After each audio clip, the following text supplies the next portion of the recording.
Welcome to the 3DownNation podcast. The boys are back together. Fellas, it's been 20, count them, 20 days since the three of us taped a CFL podcast. I know it's the off season, but we've still been at it. And first, let me congratulate John Hodge, absolutely crushing the live written analysis for every single Canadian draft pick, all 74, and then JC Abbott and our colleague, we love this guy, Ben Grant, going for over 4 hours with in-depth analysis on every single Canadian draft pick that was made. No cutaways for announcements of playoff expansion, talk of that, any other things that were going on elsewhere.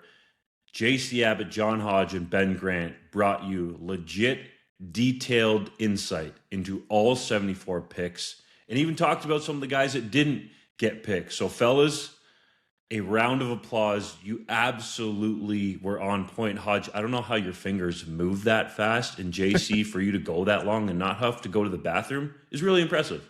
Yeah, that's what I was going to say. I can do pee breaks with what I do.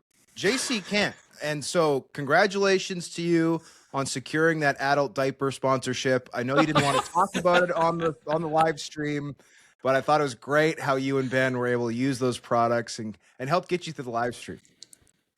I cannot confirm or deny the presence of adult diapers, but I will say when you're running on adrenaline like that, I think all bodily functions shut down. By the time you get to the third round, you don't even need to drink. You don't even need to breathe. You're just surviving in the moment in the CFL draft. It's a labor of love. I love to do it. I'm glad that people were able to tune in and get that level of coverage, and that the athletes, despite all the other things and the nonsense that went on that particular day, were able to get their moment in the spotlight. That's what it's really all about, and I was happy to be a small part of that. JC, it's okay. You can say it. CFL, get your ish together. 2 straight years, the draft tracker goes down, and this year in particular, it goes down and doesn't come back up. TKO until after the draft was over. We're talking about, I shouldn't even say kids, young men having their dreams realized. But the league's draft tracker can't even work. Even though Stuart Johnston, Hodge, I believe you had the direct quote, guaranteed that wouldn't happen again. So we need some answers, but full credit to you fellas. And I think for the crowd out there who says, the Canadian draft, it doesn't matter. And that's what the CFL has dubbed it now. I kind of liked it being called the CFL draft, although I get it being called the Canadian draft. There's so many changes coming under Johnston, that we got to keep up with him. But that said, it is a vitally important process to the team building piece in this league. And you guys have illustrated that well. Look no further than, Brady Oliveira being a legitimate coast-to-coast star in our country, came from the CFL draft and wasn't even selected in the first round. So I think, in my honest opinion, talking to some people around the league, the way that the draft is viewed needs to be reframed. I was looking at this. Nathan Rourke was selected later in the second round in 2020. And there were some good players taken in front of him, but he has turned into, as Hodge has astutely pointed out, the best player in the Canadian Football League, who was selected late in the second round. Like Elaine Pay, who played 1 game for Edmonton, was selected 2 picks prior to Nathan Rourke. That might arguably be, outside of Montreal drafting a dead guy, one of the worst picks in CFL or Canadian draft history, whatever you want to call it. So it does have value. Look no further than last year. Taylor Elgersma, again, selected late in the second round, gets a legit shot with the Green Bay Packers. Now he's going to have to go out and prove it, but opened a lot of eyeballs, and there are people in the league that believe he can be a legit starter in the Canadian Football League. So it doesn't need to be, with all due respect, just about Canadian offensive linemen. I think if it's reframed that way and we realize, hey, if there are legitimate quarterback prospects, receivers, defensive backs, what have you, that our draft can be viewed, I shouldn't say our draft, the Canadian draft, the CFL draft can be viewed in a much more sexy way. And that's all due respect to the big fellas. Hodge, what say you? Yeah, I think this is a draft that historically has been a bit of an offensive line parade. The only thing I think more boring than that is a punter parade, which is unfortunately what the other draft is that the CFL has. The global But, draft? I mean, and look, offensive linemen go first in the NFL draft. So evidently, that is just In the something we're first going to have to live round. with. It's not perceived Not as first a problem. overall. Sorry? Sometimes they go first overall. It's happened. It's not It's happened. It's Eric not Fisher, unprecedented. Luke Jokel went 1-2, and I think it was 2013. Granted, that's a while ago, but like, there's always the top tackles always go in the top 10, and often they go in the top 3 or top 5, right? So starting this year off with 2 offensive linemen, I don't think is the end of the world. But I do think when you look at the last 5 or 6 years, you astutely pointed out, Brady Oliveira should have been the number 1 pick. And it's easy to say in hindsight, 2020. But this was a guy who had the potential to completely change a franchise. The same is true for Nathan Rourke. The fact that he wasn't the first overall pick in hindsight is crazy, right? Is absolutely unbelievable, especially when you look at some of the guys ahead of them. And it's like, okay, so what was this guy's ceiling like realistically going into the draft? In my opinion, it was like rotational edge and like solid special teamer.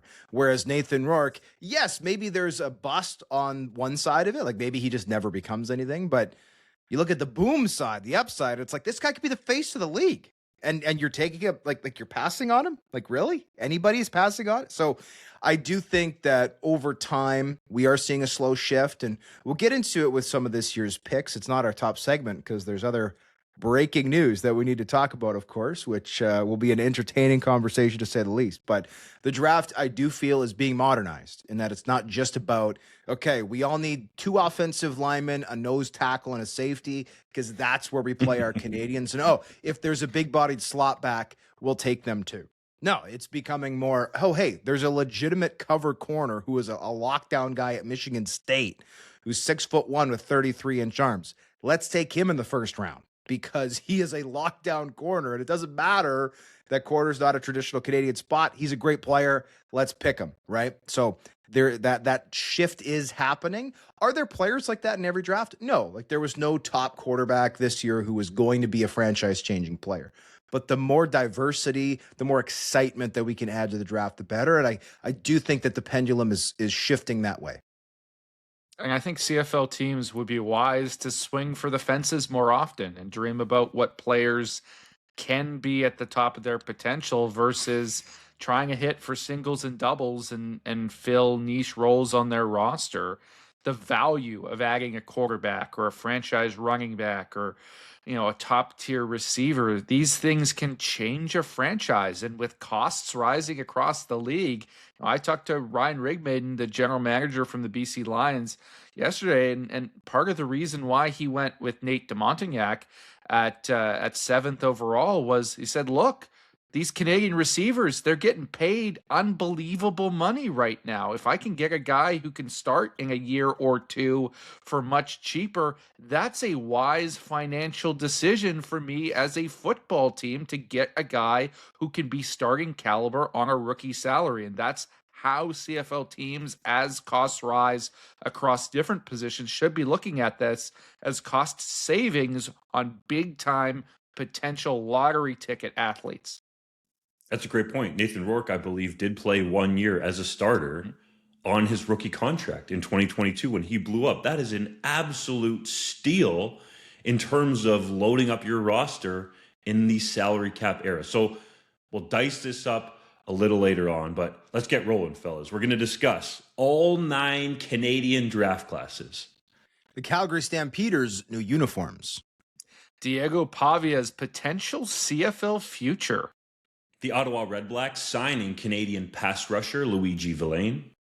And Paul McCallum throwing someone from his past under the bus. But first, the CFL has decided to expand the playoffs in 2027 to include 8 teams and 4 rounds, including the Grey Cup.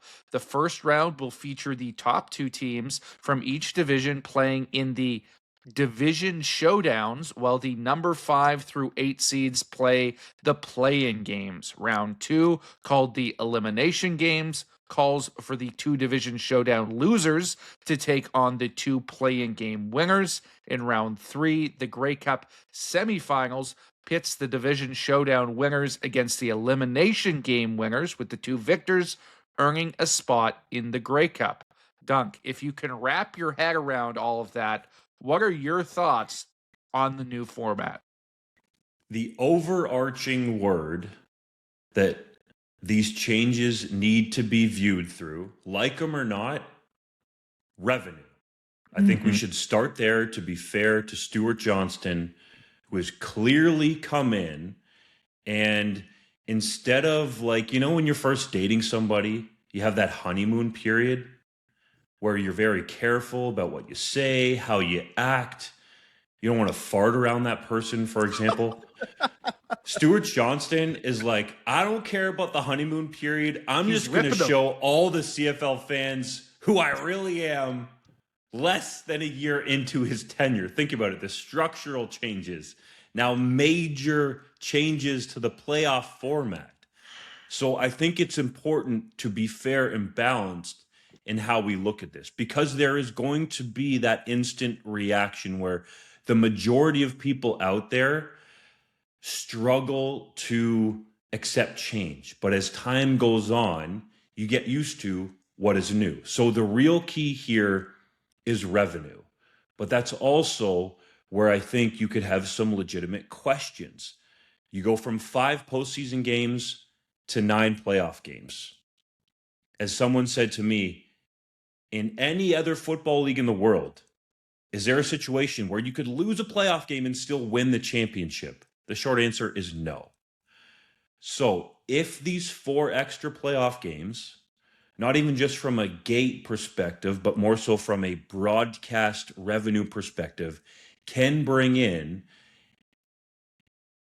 a tangible amount of more money for the league, then it is worth it. For all the blowback that you're going to get for having 8 of your 9 teams, almost 90%, make the playoffs. And that part of it, to be frank, I do not like. 8 of 9 teams. It's like Oprah Winfrey out here. You get a playoff spot. You get one. No, you get one. You get one. You get one. One team doesn't make the playoffs. If you devalue the regular season, are some of your fans going to decide, and we won't know this until it happens, to not show up until later in the year, or perhaps for these playoff games? Because really, you could miss the entire season and catch everybody up real quick and say, oh yeah, that one team, they didn't make the playoffs. Everybody else is a shot at the Grey Cup, if you're talking about the CFL in October. So I think that's where the proof will be in what actually happens, in terms of, yes, you have 4 more playoff games for eyeballs and revenue and all the rest, but how does that impact the 9 regular season home games that you have per club? Yes, I know the Argos don't have that in 2026, but in a usual season, how does that impact the revenue? So I'm curious to see about it, but I think we need to view it through that lens of revenue, because that is going to be the ultimate decider as to whether or not this Grey Cup playoffs format change was one that was successful. The best way I could validate these changes would be the revenue, and it may bring in revenue. Like, I had a long conversation, well, a decently sized conversation with Winnipeg Blue Bombers president and CEO Wade Miller on Tuesday, and he explained that, you know, for regular season, teams obviously get their own gate and all the game day revenue, but they also do all their own partnerships for advertising, you know, corporate deals, all of the LED boards, all the in-stadium ads you see, that is all generated by the team. Whereas playoffs, that is all done by the league. And it doesn't matter who hosts the playoff games from that perspective. He indicated that all of those games are sold, again, by the league to corporations, sponsors, all those things. And then that money gets divided up evenly among the league's 9 teams. And obviously for the CFL, going out to sell these types of packages, having 9 games to sell, including the Grey Cup, rather than 5, including the Grey Cup, theoretically means you can ask for almost double the money, right? And we know playoff games do a lot better. In 2024, which is the last full season of data we have, regular season games in English averaged around 500,000 average viewers per game, whereas in the playoffs, the number quite literally doubled, around 1 million. Those are both rough figures. They're higher when you include the French language broadcasts, but I think it's a pretty fair thing to say that playoffs are essentially double the viewership as regular season on average, right? And that means better deals, right? For the on-field sponsorships, the beside field sponsorships, the on-jersey sponsorships. We saw extra branding on uniforms in the playoffs in 2025. So like these are the types of revenue streams that you're talking about.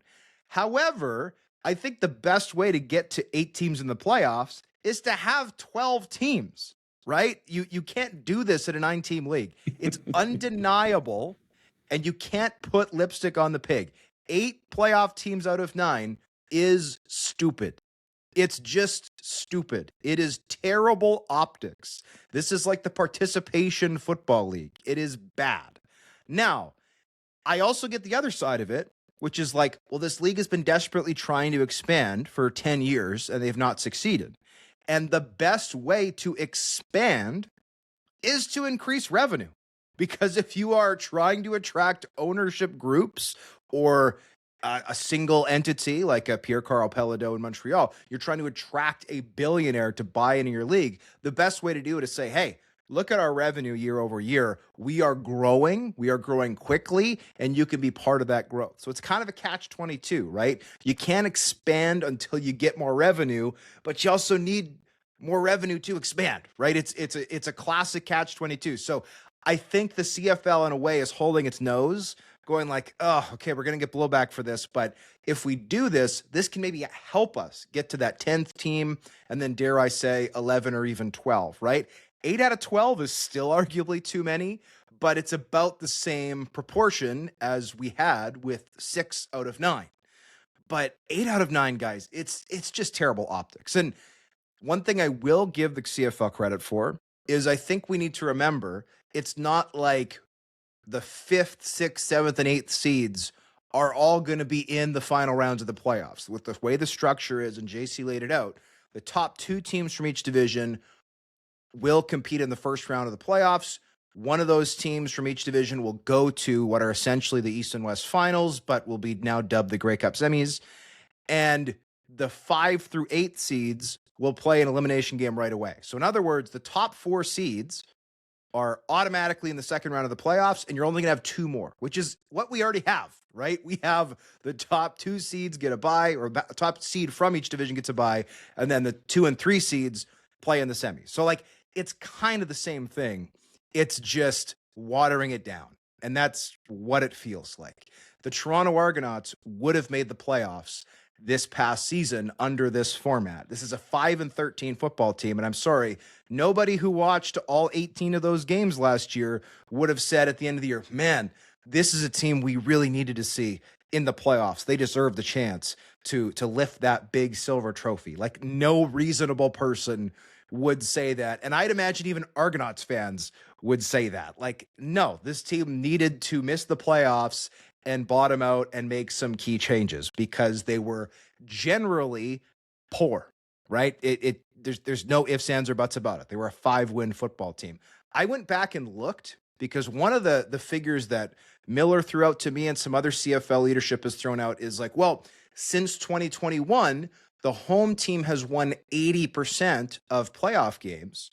Therefore, the seeding is really important, and fans are going to get really invested in the seeding because to play at home, is such a huge advantage. Well, I went back and I looked because 2021 and 2025 is such a small sample size. And it is true that the home teams in those 20 games went 16-4.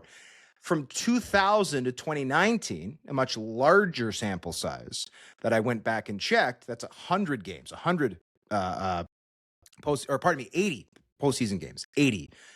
The record for the home team was 50-30. That's only 62.5%.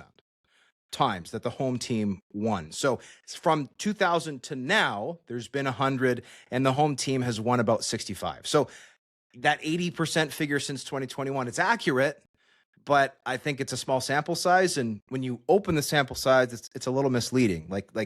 Yeah, the home team essentially since 2000 has won about 2/3 of the time. But,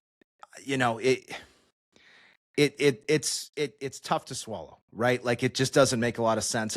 And the hyping up of like, oh, well, it's more exciting than ever before, because now when you win your division, you have to now win another game to actually win the division. Like, it feels watered down. I'll get into the curling thing later because I am a curling guy, but I'll give JC a chance to kick at this can. Well, why stop at 8 and 4 additional playoff games, guys?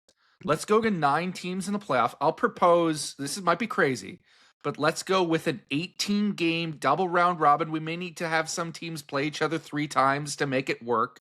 Everything will matter, and then the best teams from that advance to the next round. Oh, I've just described the regular season, something that needs to matter for a football league to function.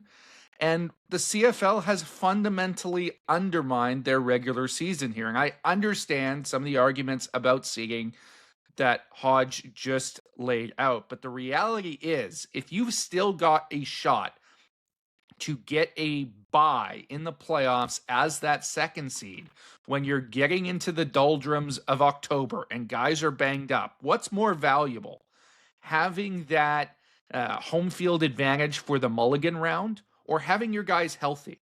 I think there is a risk you'll see more teams resting guys later in the season. I think the matchups become less compelling for the fans, and that's the period of time when you need to excite fan bases and get people into the stadium, is when the weather is not so nice and you're not in the summer months and there isn't playoff stakes to fuel your fan base. This makes those games less important, and people can say, you know what, I'll just tune back in when they make the playoffs, because almost everybody makes the playoffs now. And perhaps the most important thing, and you guys have both touched on it, is the optics.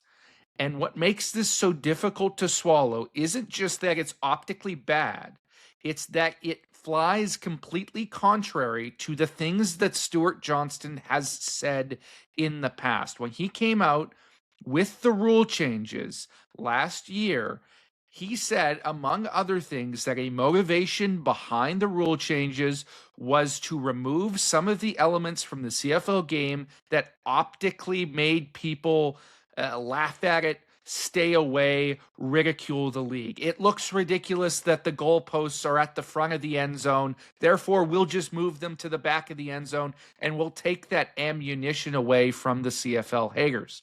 Well, I don't know about you guys, but when I talk to people who are not CFL fans, who aren't viewers of the league and who have low opinions of it, one of the number one things they bring up to me is it's a 9-team league with 6 teams who make the playoffs. Now you have added ammunition to that argument by making it 8 teams, and it looks fundamentally ridiculous from anyone who is just getting into this sport and trying to view it. I understand the revenue motivations, and I think those are real, at least in the short term. I think this will pay off. Teams are going to make money off these home playoff games. I think it will translate into broadcast revenue in the short term, but you are running the risk of degrading your regular season.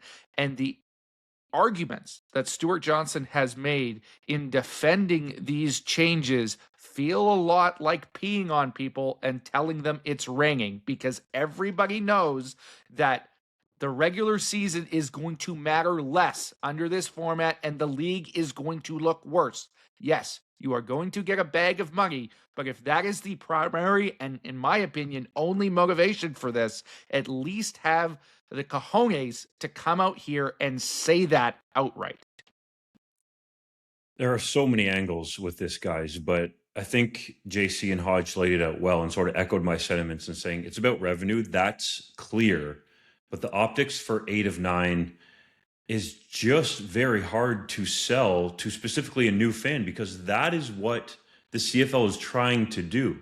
new fans will be the ones to inject the new revenue into the Canadian Football League. So I'll give you an example, JC, similar to what you said about your buddies. In our group chat, the guys that I played with at the University of Guelph, yes, drink, one of them reached out and said, this looks like a Mickey Mouse league. Everybody essentially makes the playoffs. And those are guys that played 3-down football at the university level and want to potentially consume more CFL. Those are the types of people that you want to consume your product. So I think that is a difficult sell. The other part of it, I think, to try to balance it out is in professional sports and really in football, it's so week to week that the importance of every single game is there, and I think will still be there to a degree, that perhaps that is the risk that the league is willing to take. That, okay, we get extra revenue from the 4 postseason games, and we'll deal with that potential risk of losing revenue during the regular season and see if we're actually up overall by the end of the year. It is a noted risk.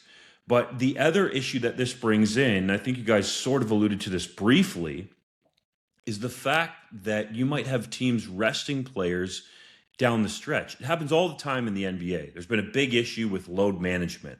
And we're seeing it a little bit, I would say, in the NFL as they've gone to 17 games and there's talk about going to 18. The CFL is already at 18 games long, right? All the teams will tell you have to have at least 2 quarterbacks to get through the season.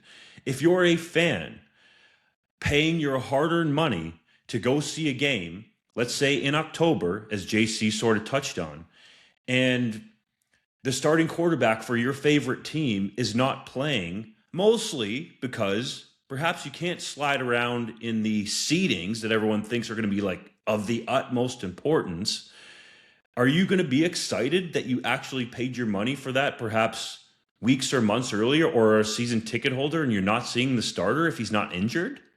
Like, I think we need to think about this here. And it should be noted, the PA did get some wins. This had to be collectively bargained and signed off on by the Players Association. So there was a process there.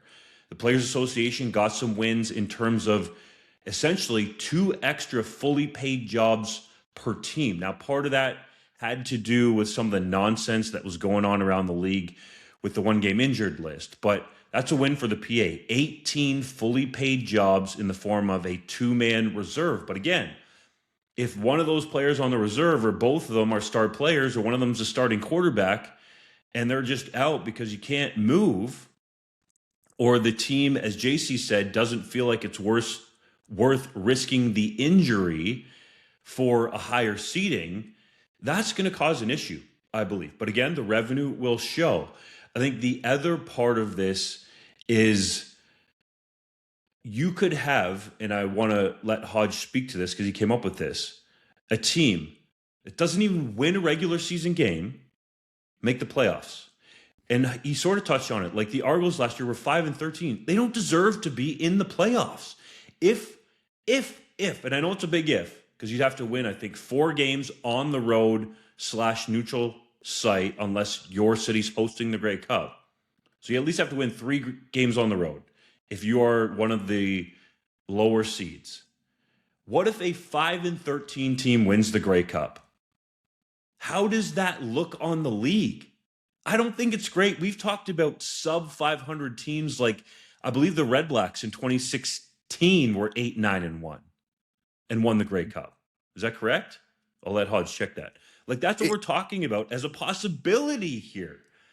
And I would agree with Brady Oliveira. I think you need to earn your way into the playoffs, and that's what makes every week so significant in the Canadian Football League. So at the end of all this, the revenue will win out. But, guys, we talk about this all the time amongst us. If we are going to say this is a bad idea, let's present an alternate idea, okay? One that I think could have worked very well would have been 7 teams. It's not 8 of 9. It's not almost 9. It's not almost 9. It's not almost 90%. If you wanted to get an extra playoff game in there, you could have done it very easily with 7 teams, and I believe still kept the integrity of the league, which is something that Stuart Johnston talked about protecting in his opening press conference just over a year ago when he was introduced on April 24th. I do not think having 8 of 9 teams is protecting the integrity of the Canadian Football League. Again, the revenue will show the way. So I think if you had 7 in there, the first team gets a bye, and then the other 6 play off, and then you decide what you're going to do, reseed, or, I had this idea thrown out to me that perhaps the number 1 team in a made for streaming event or made for broadcast event picks their opponent in that round. I think that would have been a way to sort of test this theory out. Okay. We add one more playoff team. We get one more playoff game. Does this dilute the regular season? Does it hurt our revenue in the regular season? And how does that one extra game work? So again, Stuart Johnston saying, to hell with the honeymoon period. We're cramming this down your throat, whether you're a CFL fan who likes it or not. So a bunch of things. First of all, it is possible under this new format that if 2 teams tie twice head to head and lose all their other games, one of them would make the playoffs at 16-2. That is a thing. Now, the league has talked about eliminating ties, which I think is a smart idea. And you could also make the counter argument of, well, theoretically, right now, every team could go 0-18. Just every game is a tie, and then everybody's in the playoffs with 0 wins. Well, fair enough. But it is possible under this new format that 2 teams could split their head-to-head meetings and lose all others. In other words, 2 teams finish 1-17, and one of those teams will make the playoffs at 1-17. Now, is that going to happen? No, it's essentially a mathematical impossibility, but it's technically not impossible. It could. It still opens up the happen. Conversation for the CFL to be the butt end of a joke, 100%. which goes to the credibility. And for the record, the worst since the crossover rule is instituted, I went back and looked. The worst record that any playoff team has had, this is a 30-year sample size, which I think is a good sample size, is 6-12. Under the current format, the Edmonton football team did that in 1999, and it happened in 2023 with the Calgary Stampeders. So, is it good optics that a 6-win football team is making the playoffs? No, but it's a 1 in 15-ish year thing. It's pretty rare, and they're at the very least having to go on the road to start the playoffs. Whereas under this new format, you're going to have 6-win teams in the playoffs basically every year, and some years as low as 5-13, or dare I say even 4-14. That is terrible optics. Getting to the curling thing, because Justin talked about it a little bit in terms of drawing eyeballs, drawing all these things, which obviously every team covets attention. Every league covets eyeballs. Curling, it's pretty standard to, at the end of a tournament, the Scotties is like this, the Briars like this. At the end of the round robin, once all the seeding is done, you have a 1 versus 2 game. Winner goes to the final, loser goes to the semi. And I think in a sport with essentially no risk of injury and is played in 10-day tournaments or 7-day tournaments, that makes a lot of sense. You want to maximize, as the broadcaster, games between top teams. And again, when it's a short event and no one's getting injured, I mean, injuries don't never happen, but they're extremely rare in curling. I think that makes all the sense in the world, right? In football, this is a 21-week regular season. When you listen to the CFL's leadership, they keep talking about seeding and they keep talking about interest late into the year. And what I think they mean by that is them saying, look, right now with the divisional structure, if, and I'll use 2023 as an example, the Argonauts clinched first place in the East. I believe it was the 3rd week of September. Well, you've got another 5-6 weeks of regular season, and everyone else in the East is going, okay, so I guess we're finishing 2, 3, or 4. Oh, look, Ottawa stinks again, so I guess we're 2 or 3. Well, whatever. We're in the semi. Who really gives a rip about the next 5-6 weeks? We know where our team is going. We know what's happening. And to an extent, that's fair. My question is, how does this new format really fix that? Or at the very least, does it do it well enough? To me, a more interesting, you talk about solutions. A better solution would be, let's scrap these useless divisions and let's just throw everybody in a big pot. right now with the new structure, the top 2 teams in the East are going to play in round 1 of the playoffs, the top 2 teams in the West. Wouldn't it be more interesting if you had to actually finish first to get something exclusive? Because right now you get that. You get a bye to the final. Well, if you, what's interesting if you're the number 1 seed or the number 2 seed with a few weeks left? You already know that you're going to be in that first game, which they're calling the divisional showdown. And also, it doesn't seem very equitable. Like, what if the 2 best teams in the CFL are both in the East? Well, now one of those 2 teams, you're the second best team in the CFL, but you got to play in an elimination game the next week. If you lose that first, that doesn't seem fair. Why not have a real incentive to finishing first? And by the way, under the league's current system, I do think it's a problem that, let's say you're second in the East and you're like 8-6, right, with 4 games left, and you're not, a different team is 8-6 with 4 games left in the West. Well, those teams aren't really competing for anything because even though they have the same record, they're in the same division. This kind of solves that because the 5 through 8 seeds are not going to be determined by division. They're going to be determined by record. But I think you can maximize that by just throwing everybody in a big pot. And I don't love the idea of 7 playoff teams, Justin. I think 7's too high. But one thing you could have done is you could have said, okay, number 1 seed gets a bye, and then 2 hosts 7, 3 hosts 6, and 4 hosts 5. So now you get 3 games in the semifinal round instead of 2. And then with the 4 teams that are left, you reseed them, or better yet, number 1 gets to pick their opponent. Boom. That's more exciting. And you've now increased your playoff games from 5, including the Grey Cup, to 6. It doesn't get you to 9, but it's an increase. And I don't think you're watering down your regular season at that point. Like, I think it is smarter to do it that way. And one last thing that I have to say, because I've complained many times on this show, it's a little thing, but it's Mickey Mouse in my opinion.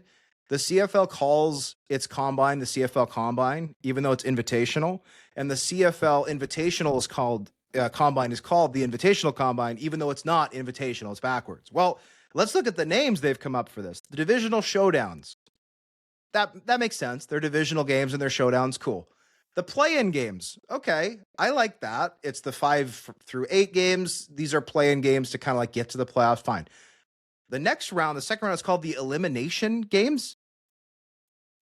I'm sorry, but aside from the divisional showdowns, all of these games are elimination games. Why is the second round called elimination games? Because half the games in the first round and all of the games in the third round are also elimination games. Why are these just not called the Grey Cup quarterfinals? Like, if round 3 is the semis, why is round 2 not just called the quarters? Because when you call them the elimination games, but in fact, almost all of these are elimination games, it sounds stupid, right? It's confusing, for one, and it's also misleading. So, like, even just the basics of what do we call these things? I'm like, I don't think thought has been put into this enough. Like, it's the quarters, then the semis. Every sports fan knows what a quarterfinal is and a semifinal is. Elimination games?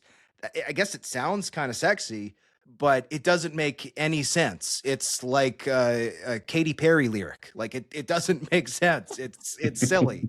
So, anyways, it doesn't make sense to me, guys. Hopefully you get the revenue, right? That's the goal. I get that. I understand that. Everybody wants money, right? But have you sold your integrity? I think is the question that needs to be asked. And I think the answer to me is yes. The teenage dream games, right? That's what that round should be called. And by the way, we're talking about revenue. Why not just at this point, like, maybe the Saskatchewan Rough Riders should just be like the Saskatchewan Pilsner Riders, or like we could have the BC Canadian Tire Lions. Like, surely there's revenue streams there if you just sell the naming rights to the teams. Or let's not give any ideas out on that. I'm just saying there are ways to increase revenue that no league would do because they'd say that would make us look bush league and silly and desperate, and they don't do those things. So, again, revenue good, fully get that, but there's also a line, and it feels like the line has been crossed here, at least a little bit. Well, here's another idea from the historical archives. If you wanted to add more playoff games, well, there is a way that the CFL used to do that. And that's for most of its history. Teams played, double headers for playoff games. It's a 2-game series. You could have every team that makes the playoff get a home game at some point and cash that check, and then you're taking the total sum of points from 2 games. Now, I'm not saying I'm in favor of that, but that's something that's been done in the past, and that was another way that you could have kept it at the same number of playoff teams. You could have gotten individual teams more revenue. You would have increased the number of games in the postseason that would have been televised, and arguably you would have added some intrigue in those second games if some team mounts a huge comeback and the other team slips up. Like, there's other ways that you could have skinned this cat without fundamentally undermining your optics, because I agree with you, Hodge. It's a blatant cash grab, and I think they've sold their soul a little bit here. Now, hopefully the revenue return is worth it, but you're going to be dealing with this problem for decades to come in terms of the perception of your league. Hopefully, if it doesn't work, the CFL admits the wrong and fixes it. And I will encourage the fans out there to continue their feedback. Whether you email the league office, make your comments on social media, those have been heard in regard to the structural changes. And you ultimately vote with your wallets. So if you are not for the structural changes or the playoff changes, that is how you vote. You can also make your voice heard however you would feel. And I would encourage everybody out there to do that, because they are ultimately entitled to, especially after paying their hard-earned money. I think it should be said, fellas, because people have asked us throughout the offseason, and I think this is a proper time to be transparent with our followers. 3DownNation asked multiple times for a one-on-one interview with Stuart Johnston following these announcements. In particular, I'm talking about the Grey Cup playoff changes, because the other one was the fact that the schedule is moving up. That's why I say announcements. And essentially, we're told no. We were told that Stuart Johnston, who, even though he's talked multiple times about the attention economy, was traveling to Saskatchewan for the end of the week and was not going to be available next week. And he is supposedly doing a media blitz in late May leading into the season. So we have asked to have the opportunity to ask Stuart Johnston these legitimate questions that the fans have sent to us. And there's been a lot of smart ones, on social media, or even some people in our email. So that has been asked. And it should be said that while you two were at the CFL Combine in Edmonton in late March, you asked the league if Stuart Johnston was available to talk about some of the items that are being discussed or going on in the league. That request was denied. So I think that's important, because sometimes we don't always make that public to our viewers or our readership. But to me, it is important, at least with these major playoff changes, that we've at least asked the question, to ask questions to the commissioner, who did 2 interviews with the current rights holder. One was on TSN Overdrive, and one was a short one during the Canadian draft on TSN. So that has been clearly the league's decision. When Stuart Johnston, who also spoke about wanting to be more transparent when he came in, has decided not to do so with these Grey Cup playoff changes. So I just want that out there so that everybody knows. And ultimately, I believe this is going to be judged by revenue. But I really hope that if the revenue isn't there, that some people in the league that have massive egos and who are being defensive about people having opinions about the changes can swallow their pride and either completely roll them back or tweak them moving forward. So fans, you have a vote. Use your voice if you want. Use your wallet if you want, but you certainly have a vote, and it will ultimately be noticed by the Canadian Football League, and that could impact the future. Sorry, JC, that just jumped out to me when you said decades, because there's no guarantee that this sticks around. And I'm not saying that it's necessarily a terrible idea. I think we all agree across the board. We get it. It's about revenue. But when you're talking about the integrity of the league, you can talk about that in other different areas. But in this instance, the large blowback has been 8 of 9 teams making the playoffs. Make it make sense. So that's why I presented the idea. Okay, if you go to 7, I think that's still sellable. It's not as great. Or go and get an expansion team first. If you had 10 teams in the league and 8 made the playoffs, that's a little more sellable, right? If you had 10 teams in the league and 7 made the playoffs, that is more sellable. I think I'm about done with this. I did put a poll up on my account. It elicited 417 votes on Twitter. Not a massive sample size, but not a totally insignificant sample size, in my opinion. 19.7% of respondents said they liked the new playoff format. 13.9% said they are neutral. 47.5% said they do not like the changes. And 18.9% said that they're not sure yet. And I understand that some fans can be emotional, right? Part of being a fan is being emotionally attached to something. And I agree that sometimes fans are maybe a little too resistant to change. I think we all are. It's human nature to not want change. So I don't want to be a negative Nelly who's going, oh, every change is bad. But I also think that when it comes to at least the initial response, the fact that the I don't like it vote has more than double the percentage of every other vote is notable. Again, especially with over 400 votes. Again, over 400, it's not a massive sample size, but it's not totally insignificant. And looking at social media, yes, maybe the negatives tend to be a little bit louder than the positives, but clearly the reaction has been generally negative, I think, to these changes. And I do want to quickly say, I love JC's idea of a home and home. You could keep, I think, scrap the divisions for playoffs. Number 1 team gets a bye, so everybody has to compete for the number 1 spot right to the bitter end. And then 2 can, 1 and 2 both get the bye, while 3 plays 6 and 4 plays 5. And then when you get down to 4 teams the next week, you say, okay, the number 1 seed, their advantage is they get to pick their opponent. So they decide one semifinal matchup, the other semifinals, the other 2 remaining teams. And then the lower seeded teams host the first game. The advantage for the number 1 seed and the number 2 seed being that they had a bye. They're more rested.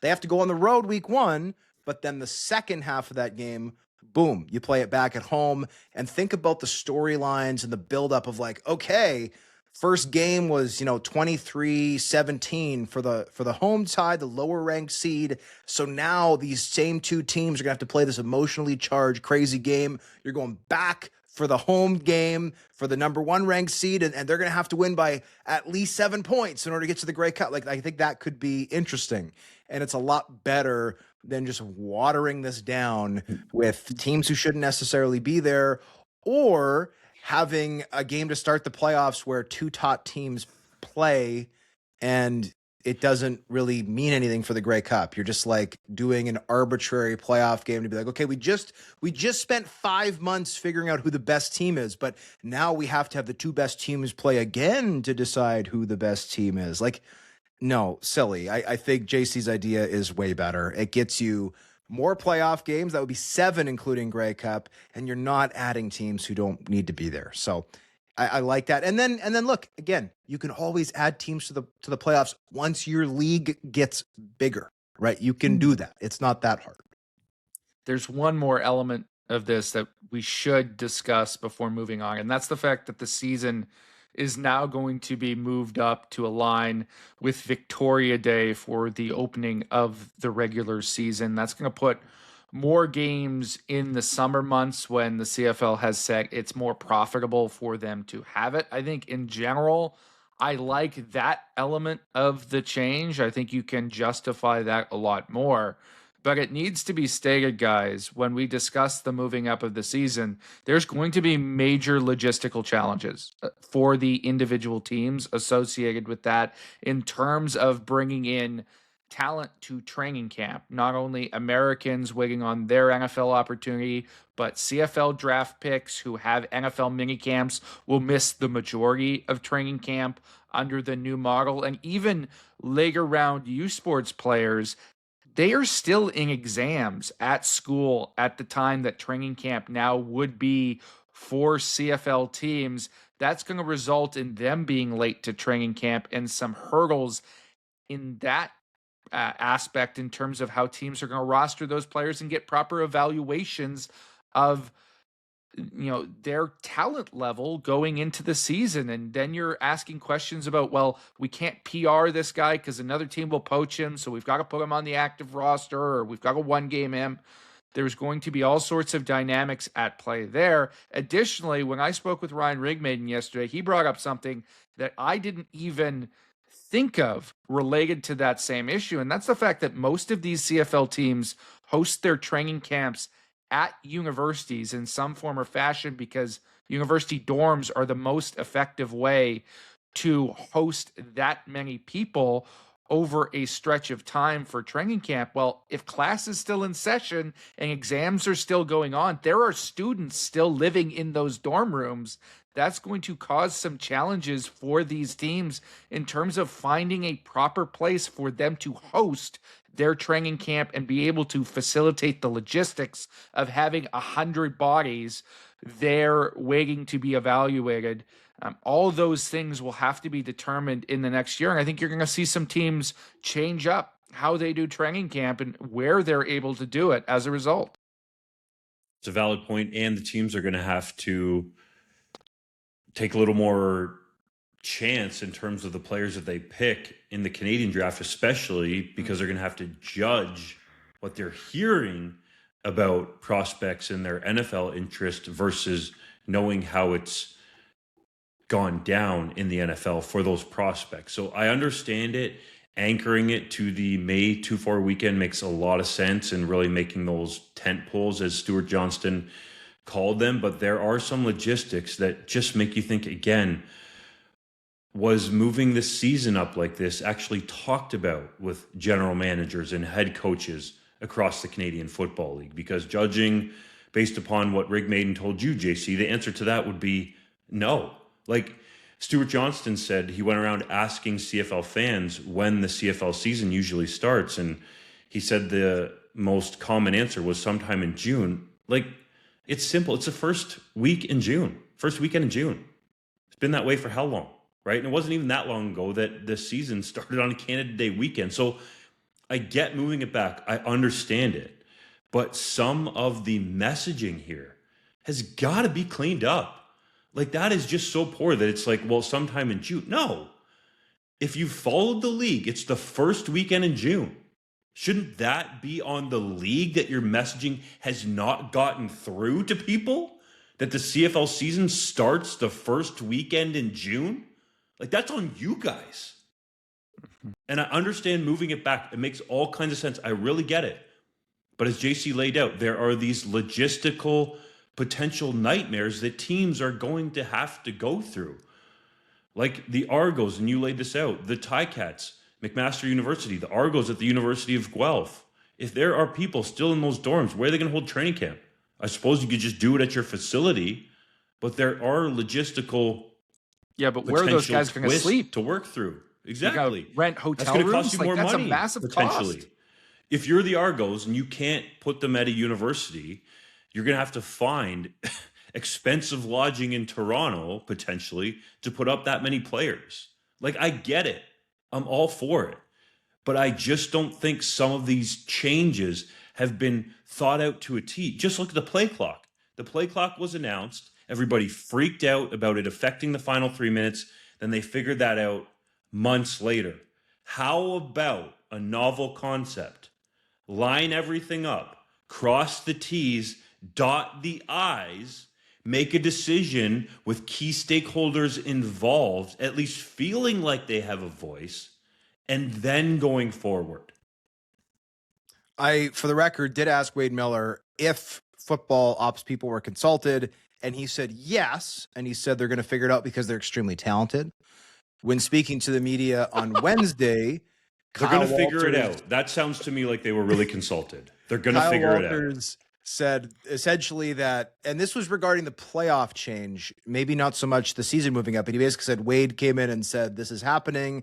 And I went, oh, 2027? Okay, I'm not worrying about that right now. We've got way too many things to do before then.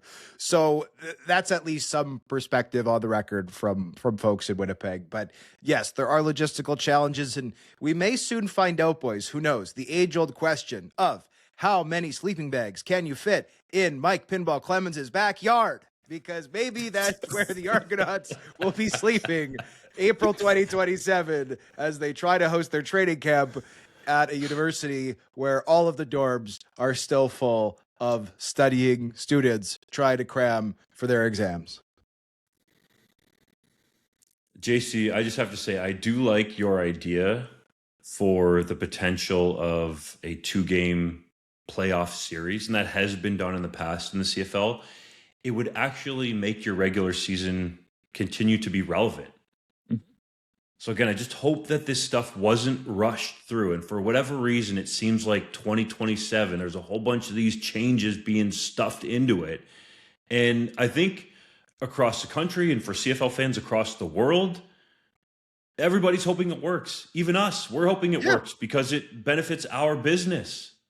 But I think we need to cover every little nook and cranny as we try to do day in and day out when it comes to the Canadian Football League with us talking about this subject. Some people from the league are probably going to listen to the podcast and say, well, you guys don't like it or you're negative. No, we are the voice of the fans. There is some opinion in there, but we are trying to be very balanced in saying, let's give the changes an opportunity to see if the revenue is actually realized. But there are major question marks here. And I think if you're any PR person worth their salt, you could have understood that 8 of 9 teams, the optics, the blowback was going to be there. That was going to be the most talked about aspect. So I hope that when they were going through this process, somebody in there put up their hand and put forth JC's idea to say, hey, we could still have just 6 teams make the playoffs. Go back to this idea that we've done in the past, get both teams that are playing in a given round a home playoff game. Everybody would like that. And we still have the integrity of the league protected.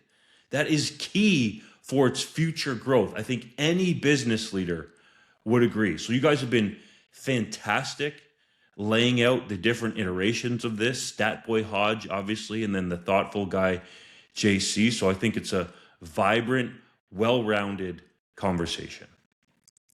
The 2026 Canadian Draft took place on Tuesday night with 74 selections being made over 8 rounds. Let's go team by team to assess each class with the experts, Hodge and Abbott, offering their opinions about how each franchise did, starting on the West Coast with the BC Lions. I think the Lions did reasonably well here with this draft class. They didn't have a ton of picks, but I think they made the most of several of their selections. In the first round, they go with receiver Nate DeMontagnac out of North Dakota, and some people might consider that a little bit of a reach. I had him at 15 on my board, but there was not a legitimate starting caliber receiver beyond DeMontagnac available in this draft. And I think the Lions had a need desperately at that position because they don't have quality backups behind Justin McInnes and Javon Katoy. And both of those guys are pricey, and both of those guys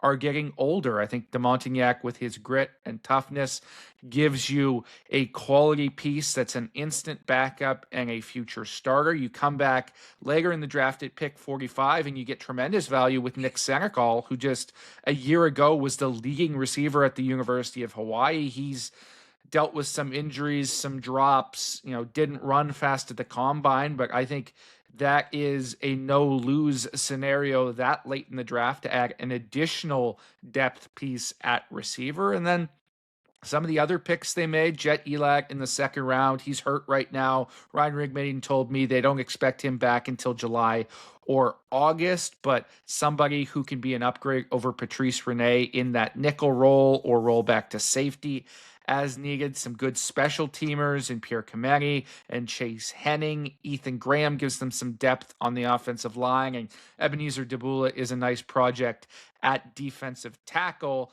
The one thing I would say, I wish they had gone offensive line earlier in this draft and been more aggressive. This was one of the best offensive line classes that we've seen in a long time. And though I know they're only planning to start 2 Canadians up front next year, I don't think that's sustainable for multiple seasons in the future. You want to keep the cupboards stockpiled.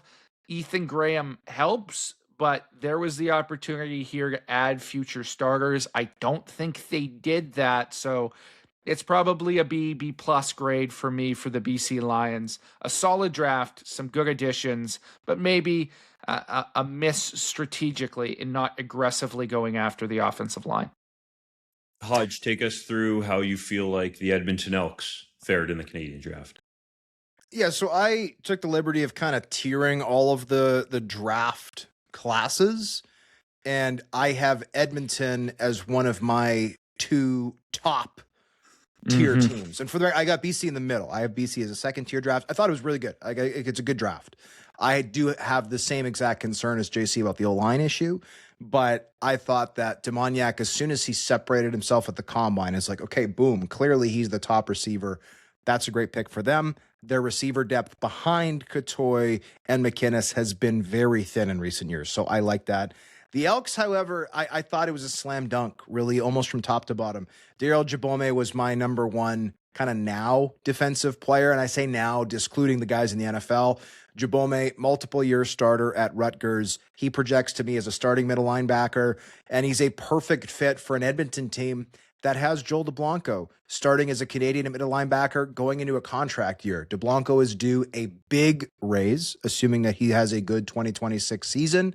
And if the Elks don't feel like paying it, they can roll to Jabome. Or if they do feel like paying it, you've now got an elite backup on a team-friendly contract through 2028, and he's also going to rip it up on teams. So I love this first pick. This is such an advantage I think you have when you've got really good Canadian talent, which the Elks do. You can let the draft come to you, and that's what they did here. I thought Ben Sangmua was a little bit off the board at 12. He's a freak athlete, came to football a little bit later. It actually didn't start playing till after his grade 12 season. That being said, I do think he would have been around in round 3, maybe even round 4. That was the consensus that I'd heard speaking to scouts. But beyond that, I thought this team hit a ton of home runs. Wesley Bailey is a future at 19. Fantastic pick. If he comes to Canada, he projects as a starting defensive end. Carter Kettle, I think, is a hometown kid, perfectly fills that need. This is a pick that I mocked him at 21. I thought Edmonton did a good job. Spencer Walsh, I thought, was a fantastic pick at 32. This is a guy who projects as a starting offensive lineman. The reason he didn't go earlier, he's coming off a torn ACL. And when you have as much O-line depth as the Elks do, this is a pick that you can make because you don't need Spencer Walsh to play this season. You need him to play next season. So great value in round 4. And they also got Justin Pace in round 4, who I think is going to be a top special teams player from this draft. They needed a special teams body in that linebacking core. He's the perfect fit. And I also cannot believe that Eloa Latendresse Regimbald fell to round 7. I understand he's a convert, and it's tough to draft a player to play a position they've never played before. He's going from quarterback, where he was a stud at McGill, to receiver.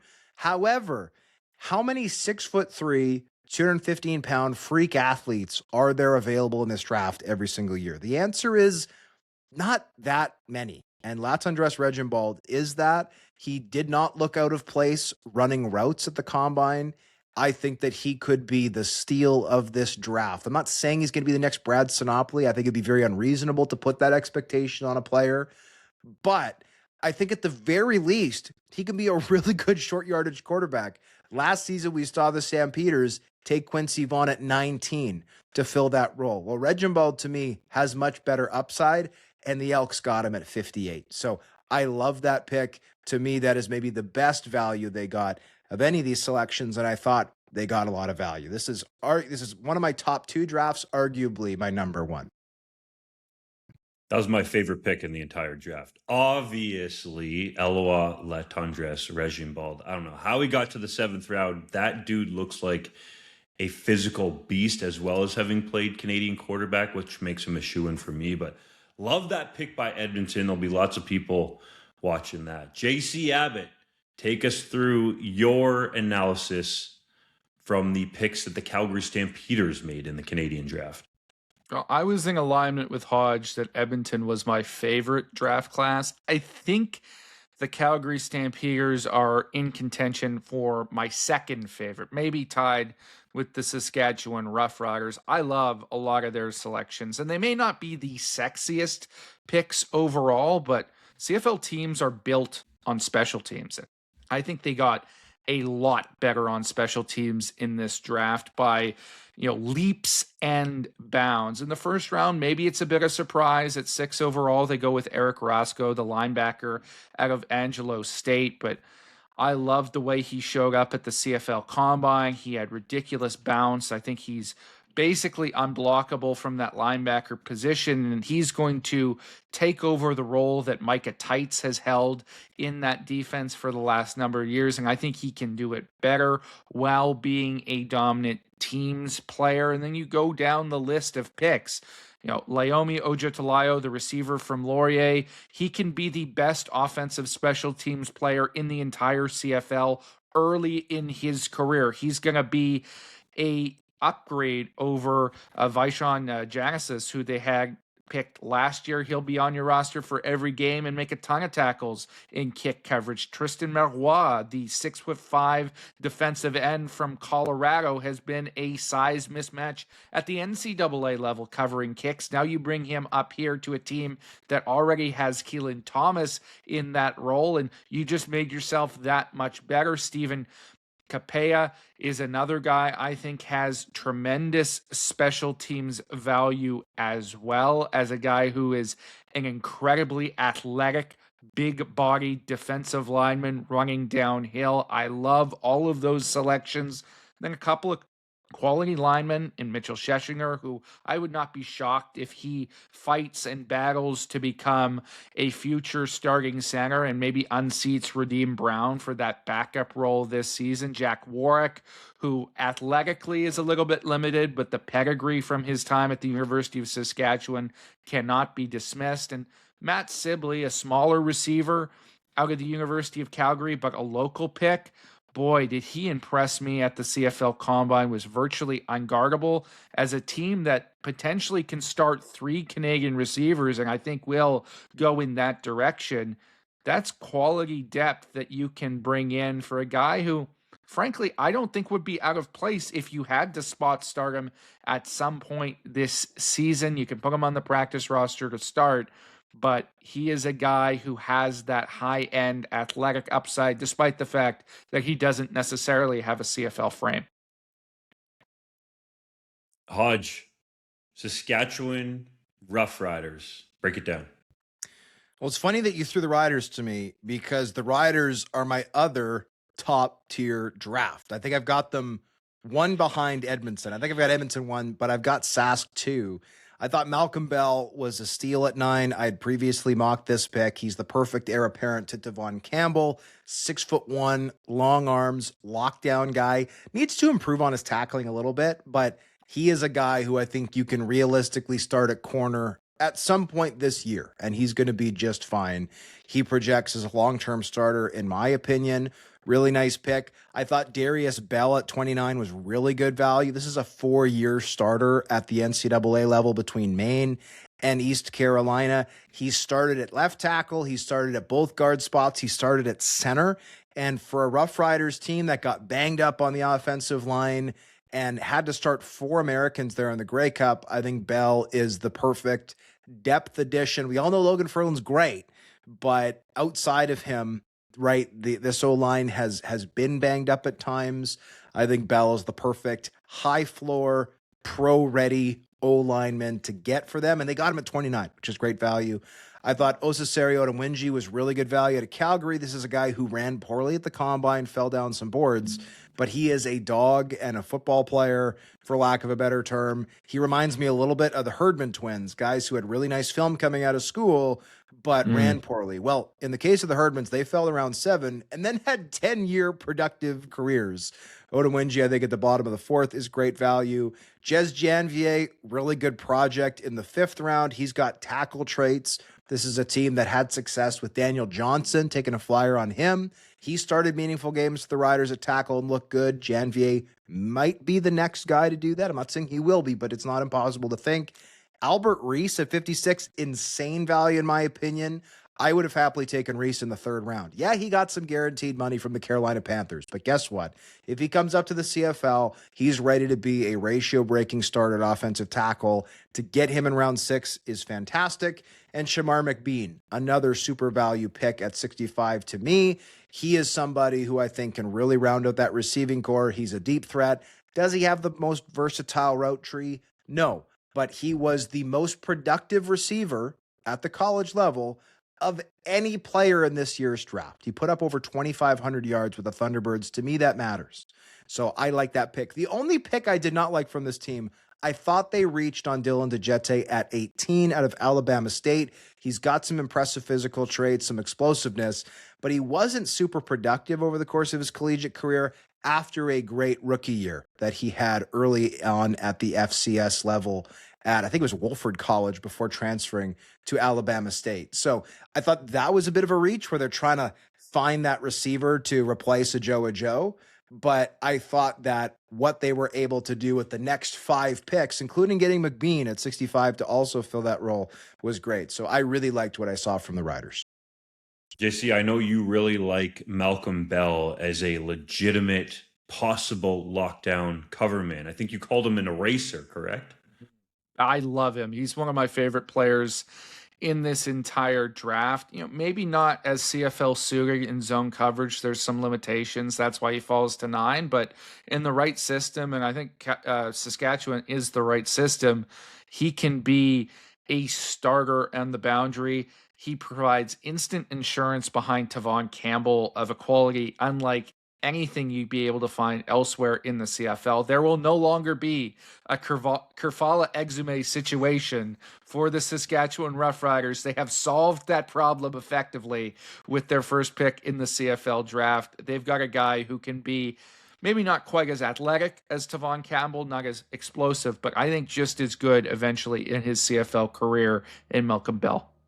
Where did you rank the Riders class, JC? It was right up there in the top 3 with me. It was Edmonton at the top, and then Saskatchewan and Calgary battling it out for that number 2 spot. On any given day, on any given hour, I might flip-flop between the two, but a really, really solid class overall that I thought got tremendous value as Hodge laid out. All right, let's go to Winnipeg. Blue Bombers. Give it to us, Hodge. This, to me, is a middle-tier draft. I really like Newark Atkoff out of Wake Forest. He projects as a potential starter at defensive end. The Bombers have taken swings at this position in the past and come up missing. So I think that Gatkoff is a smart addition. Willie Jefferson's not going to play forever. They lacked juice in that pass rush last year at times, and I think that Kyle Walters explained it well when speaking to the media on Wednesday, essentially saying, look, like we start Cam Lawson, who they're really high on at defensive tackle, who's a Canadian. This gives us the opportunity to say, okay, if we want Jake Serezna to take, as part of a 3-man front on passing downs to take that middle spot, we can now put, Willie, and we could put Gatkoff out there to fill that other Canadian spot. And I mean, he was almost unblockable with the Demon Deacons in 2025. Bit of a late bloomer, wasn't super productive at Colorado State, but I think has some upside, has some really good traits. He's going to be on the opening day roster for sure and could potentially be a starter. I also love some of their mid-round picks. Kevin Klein, I thought at 20 was good value. This is a guy who could be a ratio-breaking tackle in the CFL, got his Canadian status late out of Boston College, is signed to the Miami Dolphins, but was a late undrafted free agent. And I don't think he got much, if any, guaranteed money on that deal. So I don't think 20 is too high to take him, especially considering the Bombers got this pick for free. from the Canadian snap total that they had in 2025. I also was thrilled to see them take Charles Elliott-Boulain in Montreal and Ethan Stewart out of McMaster, because these are two guys I'd mocked to them. Admittedly, I mocked them backwards. I had Stewart in round 3 and Boulain in round 4. They end up going reverse of that. But I still think they're great picks. This team has let too many good safety prospects pass them by. I said it last year with 2 years ago with Christophe Beaulieu he was out of Laval. I said it last year with Jackson Finley out of Western. This is a team that I think should get back to playing Canadians at safety. I think Stewart could be a potential starter there, though he's also big enough to play in the box, whether it's strong side or even weak side. I love him. And Boulain is basically, in my opinion, just Shane Gauthier 2.0. A guy who can rotate free a little bit on defense, but can be a core teamer. I really like that pick. The question for me is Dante Daniels at 10. Oh. This is somebody who I did not mock in the top 4 rounds. He is a 4-down football, big-bodied, blocking tight end. The type of player that, typically speaking, has little to no value in the Canadian game. Now, I did poll a half dozen sources from various teams around the league after the draft was done.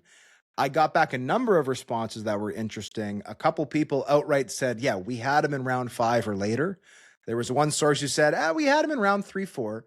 And there were a couple of sources who said, no, we had him in 2. And of those 2 sources, one of them said, and we thought Winnipeg was super smart to trade up, because getting a body type like this, a true 6'7", 270-pound one blocker, is so rare. And listening to Walters explain the pick did make it make sense to me, at least a little more. The problem that he said Winnipeg had in 2025 is they run a ton of tight end sets, and Tui Eli has primarily been that tight end. The problem is that Eli is a trained offensive lineman. He's 295 pounds. And so when he comes onto the field, it's pretty clear on first down what they're doing, and that's they're giving the ball to Brady Oliveira.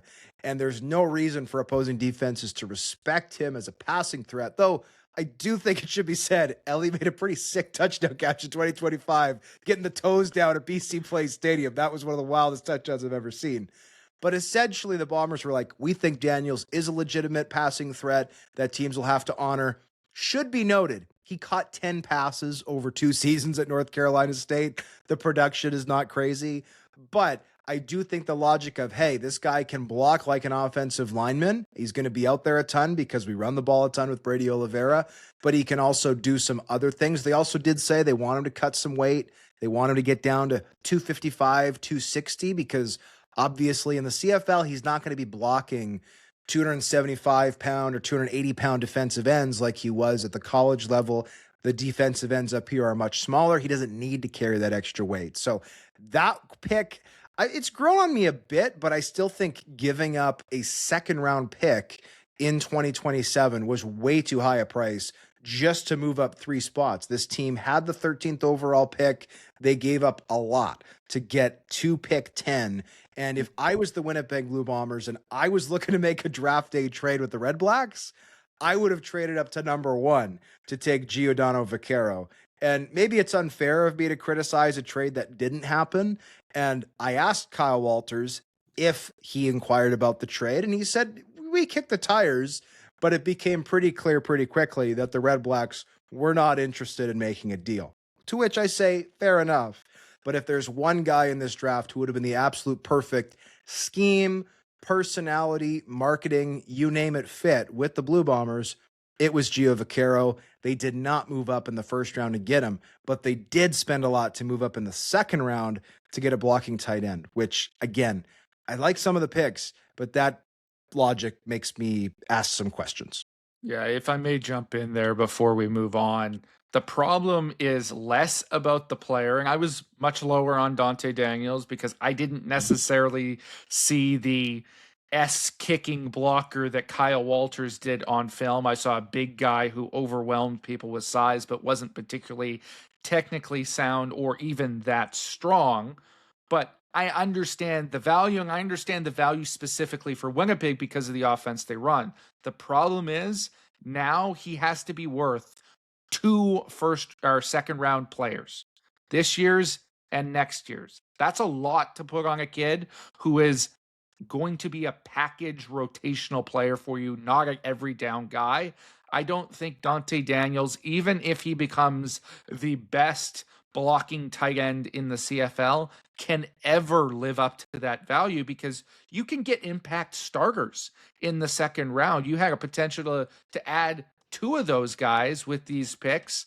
Instead, you're getting just Dante Daniels. That's a tough value proposition for me, and it undermines their entire draft.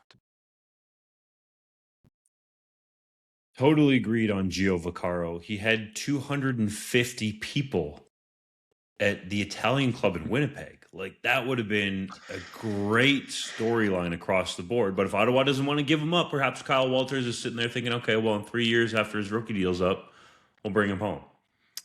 Let's go to the Hamilton Tiger Cats, JC. I'll kick it to you to break down the Tabbies Canadian draft. The Hamilton Tiger Cats, I thought, had a reasonable mid-tier draft. I liked some of their selections. I have questions about others. In the first round at 5th overall, they go with Jonathan Dennis, the offensive lineman out of Louisiana Tech. He's a fantastic player. I think he upgrades their offensive line. He's very similar in a lot of ways to Christopher Fortin, who was the top offensive lineman from a year ago and was arguably the top center in the CFL as a rookie in 2025. The challenge I have with taking Jonathan Dennis at 5th overall is this is a guy who tore his ACL twice early on in his college career. And while he recovered from that, bounced back, and was able to establish himself as a player first at Central Missouri and then at Louisiana Tech, he has never played a fully healthy season. And I've been told that there's been potentially some other things with those knees as well over the past couple of years. That scares me off taking a guy at 5 for all the talent that Jonathan Dennis has. Now, the Ticats don't necessarily need him right away. They've got a very strong offensive line, so that takes some of the pressure off. But my question with Jonathan Dennis is not how good he can be, it's how long he can last. And when you're talking about an 18-game season and then potentially starting in 2027, playing up to 4 playoff games, you've got to be durable, and he has not proven that at this stage in his college career. As for their other picks, Malik Mega is a reach to me at 14, not just because he is with the Carolina Panthers currently as a UDFA, but also because he was just not productive as a receiver in college, first at Penn State and Coastal Carolina. He runs in the high 4.3s, low 4.4s, but this is not a guy who plays that fast. He's stiff. He struggled to get open at times. He was invisible when I saw him live at the College Gridiron Showcase. And while he's going to bring some significant value on special teams, I'm not sure he's ever going to live up to that selection as a receiver, and you're going to have to wait on him. I would not have gone with Malik Mega that high. Devin Cromwell, another guy that you're going to have to wait on after he had knee surgery. Absolute athletic freak, unlike we've ever seen come through the CFL draft, but a guy who showed some limitations in terms of his football ability when he transferred from Guelph to the NCAA, first at Texas Tech and then Michigan State. I'm not sure that he is a finished product right now. You're going to have to shape him and mold him for him to be an eventual heir apparent to Stavros Katsantonis, but certainly a worthy lottery selection. There's some solid special teamers. Mark Rondo from the University of Ottawa, Loic Gagne are quality selections in the linebacking core. I like Braden Zeman out of the University of Calgary. I think he's uber athletic and could be a potential future starting center in the CFL in the right system. So those were solid selections. But late in the draft, you go with a couple of high production level, but highly unathletic guys in terms of their testing, and Amari Notice and Kyler Lang. I have a tough time expecting those guys to stick around for a long period of time at the CFL level because of some of their physical measurables. Let's go to the 6, Hodge. Tell me about the Argonauts Canadian draft. For the record, I had Hamilton in my mid-tier of drafts. The Toronto Argonauts are my bottom tier of drafts, and I think they're actually my least favorite draft. This draft is wild. Like, wild. Let's start with the positives. Nicholas Henning at 2, love it. Nicholas Henning, and this is not hyperbole, is one of the most athletic offensive line prospects in the history of this draft. Like, yes, occasionally an offensive line prospect will put up eye-popping numbers, and then it's like, oh, they're 6'1" and they weigh 278 pounds. And that means they're not really an offensive lineman. They're never going to play in the CFL at that size. Nicholas Henning, 6'6", 298 pounds, ran a 4.9 40-yard dash at the CFL Combine. He is attending 2 NFL mini camps on that alone with the Colts and Raiders. I do expect him to sign with the Argonauts. Mini camp contract offers are relatively rare, but you never know. It does happen. In fact, it happened just last year with Taylor Elgersma and the Green Bay Packers. After that, there are some other picks to like. I thought Nolan Ulm was really nice value at 30. He fixes their receiver depth, which I thought was a little bit lacking. I like Darius McKenzie. There was no testing because he was hurt, but he was a starter at South Alabama, 2-year starter at the collegiate level. I think he's really good, and I think he fills that linebacking core that needed some depth, especially with Ryder Varga coming off injury. Some of these other picks, though, boys, had people around the league asking some serious questions. I may or may not have received a text during the draft from someone who simply wrote, WTF is Toronto doing? I also received a text after the draft going, Toronto is incomprehensible. Like there were people in other draft rooms going, what is going on? Isaiah Smith, good running back, and I think actually a great fit for the Argonauts because they never really replaced Daniel Adeboboye, and that bit them in the butt in 2025. But this is a player I'd projected in the late 4th round. I've since talked to some teams who said, yeah, we had him actually in the 3rd, but to take him at 11th overall is too high. He was not a full-time starter at Guelph, shared the backfield. Yes, he's got nice size, 5'11", 230. He's got tree trunk legs. He can play some specials for you, but I don't understand this. I thought this was a reach. Ethan John at 16 was a bigger reach. Ethan John, yes, was an OUA all-star defensive back, but he's an undersized cover guy, was not even a combine invite initially, got there through the invitational combine. And look, he runs well, ran a 4.51 40-yard dash. But if this is a guy who's too small to play special teams and isn't necessarily going to be a starter, I don't really know what his role is.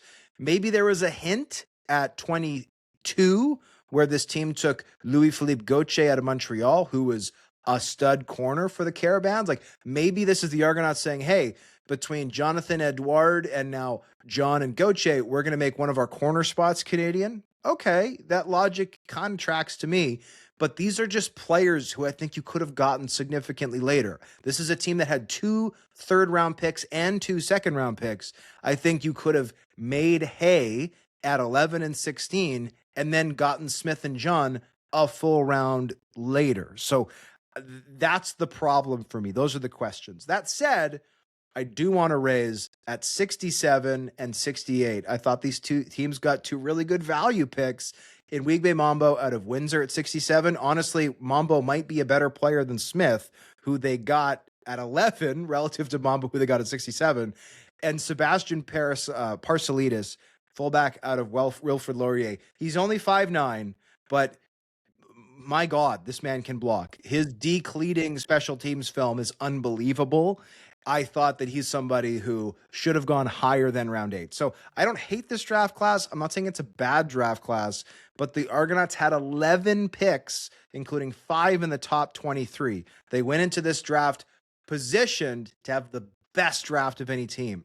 And I thought this was arguably the worst draft that anybody had, despite a few picks that, again, I did really like. Cheese, you want to give your analysis? I'm still trying to figure out this draft. I'm at a loss for words. They got some quality players. As you noted, Darius McKenzie was good value. I love Parasolidas.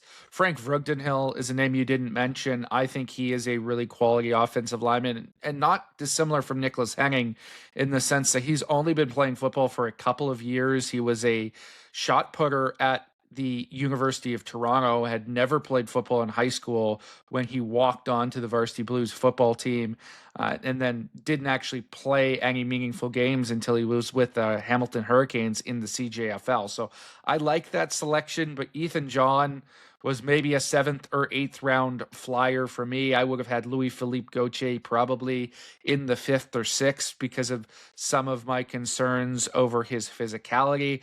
I've heard teams tell me that Isaiah Smith was a 6th round grade for him. Big size, great measurables, but was never the dominant guy you expected him to be at Guelph. And they also draft a punter here in Nathan Walker from York. And as good as Nathan Walker is in the current era, when you've got John Haggerty as your incumbent punter and you've got an endless supply of globals for cheap, I just don't know how that guy makes the roster. So it's tough to project picks like that. It was a head scratcher across the board for Toronto. Not my least favorite draft, I will say that, but my second least favorite. Let's go to the nation's capital, right back to JC, talking Ottawa Redblacks 2026 Canadian draft class.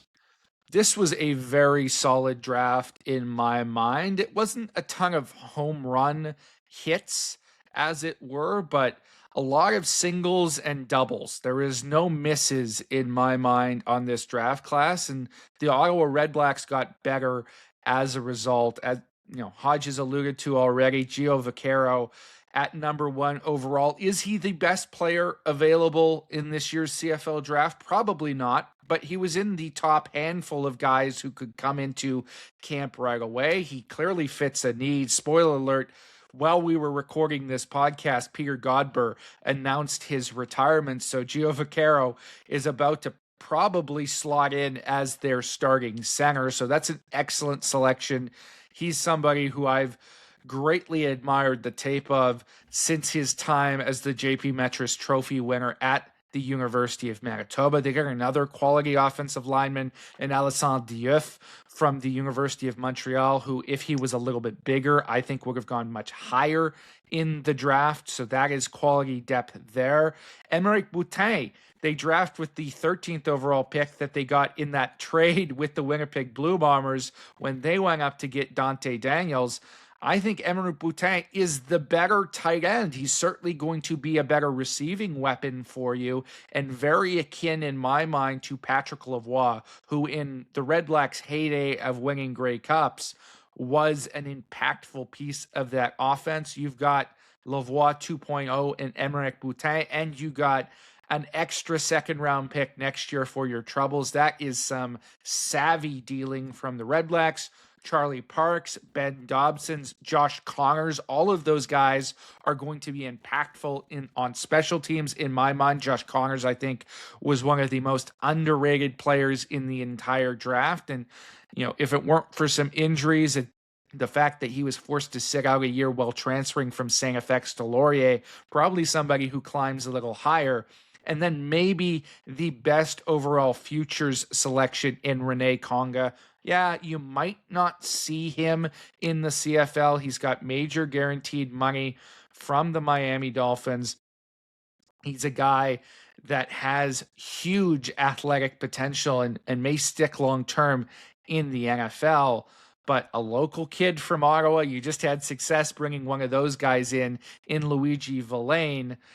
And if you do cash this lottery ticket, he could be a game breaker along the interior. There are just not defensive tackles with his measurables in this league.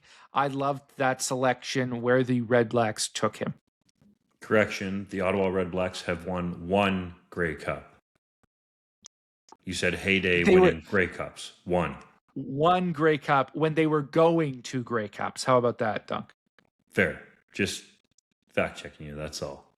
I agree. I like the pick of Emeric Boutin. I think that could be really good for Ottawa, and it's shocking at certain points in drafts to see the difference in valuations between players of the same position group, as you alluded to. JC, Ottawa happily trades down 3 spots, gets a second-round pick in 2027 to do it, and still likely gets the guy that they were targeting at 10 anyway. So that seems like some really good value. Let's go to Quebec. Hodge, our 9th team, Canadian draft class for the Alouettes. Give me the goods. Sorry, that's my impression of the Alouettes draft class. Yeah, I got questions about this one. And look, the Alouettes have a ton of Canadian talent, and I think they've generally done a really good job with the draft. So I want to start with that. That said, yeah, this was interesting. Rohan Jones at pick 8 is awesome. He is such a good player, and he is like tailor-made for the CFL. Yes, he's got a tight end designation, but this is a guy who is 6'2", right? Not NFL tight end size. He is signed with the Los Angeles Rams, a team that I actually think is a great fit for him. They use their tight ends so creatively. They do so many interesting things. I think he could really shine there. But if he does come to the CFL, this is a guy who I'd almost compare to like a late career Nick Lewis or like a current Kevin Matau. Like he could do H-back, fullback things for you and do those things well, but he could also be like an all-star player at R, that interior slot position. He is so good. He's athletic enough. He was returning kicks at 200, I think it was 48 pounds or something at the University of Maine. And he transferred up over the course of his career, eventually finishing at Arkansas and continued to be very productive. I think he's brilliant. That said, you might never see him. He's also, by the way, from Montreal. He speaks fluent French, which is always something I think the Alouettes see as a bonus. I'm not saying they make their picks based on that, but it's a nice bonus. But you might never see him. And after that, like, I don't know that they maximize their value. Shakespeare Lewis out of Southeastern Louisiana at 17. This is a guy who I thought would go round 4, round 5. A little undersized for special teams. Decent tester, but not like crazy athleticism. And this is a team that doesn't play a Canadian corner or a Canadian half. They have a Canadian safety, and they've got a ton of depth there. So I don't really know why they went that route. They also added 2 other big-bodied safety body types, which I actually kind of like those picks. Harrison Daly out of Windsor in round 5, Cyrus McGarrell out of Northern Illinois in round 7. I thought these are the types of players this team is going to take. Like, I would almost say Harrison Daly is like a bit of a Jaden Dahlke type, like not the rangiest player, but big-bodied bruiser on special teams who can also provide some DB depth. So I do not know how Lewis is going to fit onto this roster. I'm curious to see. I thought Nathan Udo at 28 was a little high for me. Udo, not terribly productive at the University of Manitoba, though the Bisons are about as run-heavy as any team in the country. I do think he's got high character. I think he's big enough to play teams. I think he can block, but this is a team that I thought needed to add more depth behind Tyson Philpott. That's one of their weaknesses, I think, in their Canadian group is their backup Canadian receivers. And when a guy like Nick Senecal is on the board in the 3rd round, who's local, who was a stud at times at the University of Hawaii, I thought he should have been the pick there. Now, it's possible that Nathan Udo is going to have a great career. I don't want to say he's a bad player. I'm not saying that because I don't think it's true. But I just thought that he was a little high at 28. He's somebody who I thought would go round 5, round 6. Liam Talbot out of Windsor at 37. Liam Talbot's essentially a kick returner. And I don't know that the Alouettes need a kick returner. He can do some of the Sean Thomas Erlington type things that obviously they lost this offseason as Sean Thomas Erlington retired. But I don't see Liam Talbot as versatile or being as versatile as Thomas Erlington. So I have some questions about this draft. Like, and I should say it's ultimately a compliment to the Alouettes. A lot of these picks, I think, are going to have a hard time making the roster because of how many good Canadians they already have, right? Like, they've got really good depth. They're not a team who's going into the draft going, oh, sheesh, we got to find 7 guys who are going to make our team because we only have, 13 or 14 good ones right now. Like, this is a team that didn't have a lot of needs going into draft day, but I still am not sure that they maximize their picks, and that's why this is one of 2 of my bottom tier drafts. I didn't think they maximized those picks, which was surprising, again, to me at least, given that I think this team has drafted really well in recent years. Yeah, my least favorite draft overall was the Montreal Alouettes because while Toronto salvaged it with some high value selections late, I don't see that here with the Montreal Alouettes. And I like some of these players. I think they can all contribute on special teams. But when I was talking about home run and picks or singles or doubles, to me, this is a bunch of bunts. And some of those bunts are going to get thrown out at first base. The over-under for me on members of this draft class making the roster, is it 2.5? Is it 3.5? Like, I'm not optimistic that most of these players are going to have long CFL careers, at least not in Montreal. The Winnipeg Blue Bombers have been in contact with Heisman Trophy finalist, Vanderbilt star quarterback Diego Pavia. Could we see him in the CFL anytime soon, Hodge? No, we're not going to see him in the CFL anytime soon. Are you I sure? think there was, yeah. I mean, what's your definition of soon? To me, soon means like this year. This is a guy who was obviously a stud at Vanderbilt, went 17-9 as a starter there, which if you can do that at Vanderbilt, that's like going 32-0 at Ohio State, right? Vanderbilt hadn't had a winning season for 10 years before Diego Pavia got on campus. One of those years they went winless, 0-9 in 2020. So the fact that this guy was able to come in, be a Heisman finalist, dual threat, right? Do all the right things on the field.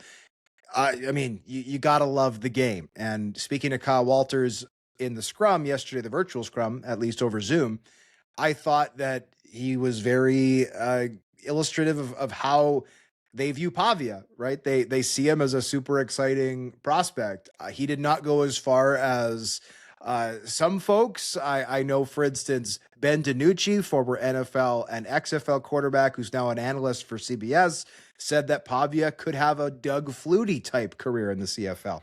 I think that's probably a little bit early to say, but I also don't think Flutie's a bad comp for Pavia as a kind of that 5'10". You're not necessarily a freak athlete. Like he's not Lamar Jackson, Kyler Murray, but he is or I'll throw Trey Ford into that group as well. But he's somebody who runs a 4.8, is really elusive, like almost like maybe a Davis Alexander type who can have success with that RPO that he had so much success with at Vanderbilt. I think that absolutely translates to the CFL, and he's got a big arm, right? He can make all the throws that you need. He's got more arm talent than most CFL quarterbacks. I think that's fair to say. But he's also somebody who, after being an undrafted free agent for 3 days, signed with the Baltimore Ravens, and Adam Schefter of ESPN reported that multiple teams wanted to sign Pavia. Now, take that for what it's worth. But the point is, Pavia's made a bunch of money in the NFL. He's made it clear he wants to be in the NFL, and who could blame him? The NFL is always the quickest route to fame and fortune in football. But could he end up in the CFL eventually? Yeah, sure. It's just too early to say, right? And I don't want to speculate. Is he going to go in and end up he wins the backup job? Oh, Lamar Jackson gets hurt week 3. Diego Pavia comes in, he starts 7 games, wins 6 of them. Like, that could happen. And at that point, it's like, okay, this guy's never coming to Canada. He's going to make way too much money down there. Or he could get cut tomorrow, right? In which case you're going, oh, okay, well, let's see if he gets signed. Reportedly, other teams wanted to. We're about to find out. So I don't want to predict the future, but what is clear is the Bombers would very happily take Diego Pavia if he were available. And personally, I will say, I think he has all the tools necessary to be a successful CFL quarterback. But I think anybody who's expecting to see him sign soon is a little bit foolish based on his current situation with the Ravens. I'll keep this brief. I think Diego Pavia could be a really good CFL quarterback, but in order for that to happen, he needs to check the ego at the door, both in terms of accepting that there may be an opportunity for him in this league, which will be a blow to that ego, but also coming in and not expecting to be the guy right away. We need to be able to, or he needs to be able to understand that he'll have to learn and grow in a new game and can't be the next Johnny Manziel. If he wants to be the next Doug Flutie, he's got to act like Doug Flutie and learn the game the hard way. I get the comparison to Doug Flutie from a stature perspective, but with all due respect, Ben DiNucci, that's like comparing a quarterback in the NFL to Tom Brady. Doug Flutie is arguably the best player to ever play in the Canadian Football League. And yes, there's an argument there. We're talking about a 6-time MOP, 3-time Grey Cup champion, somebody that is revered in CFL circles as possibly the best ever. So yes, from a stature standpoint and the way that they play on the field in college, perhaps there's a similarity.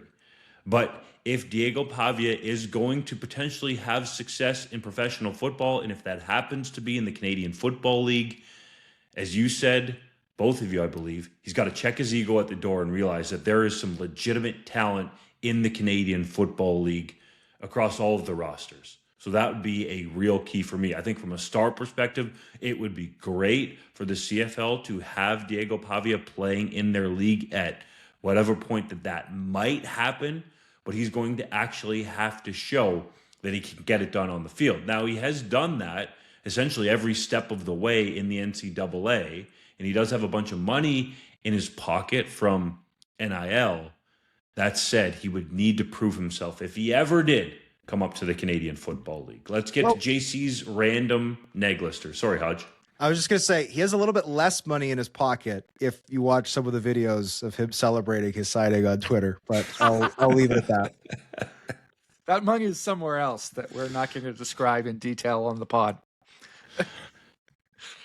It's now time for JC's random neg lister, and I'll go with receiver John Giles Jr. out of the University of West Florida, who was recently added to the Edmonton Elks neg list.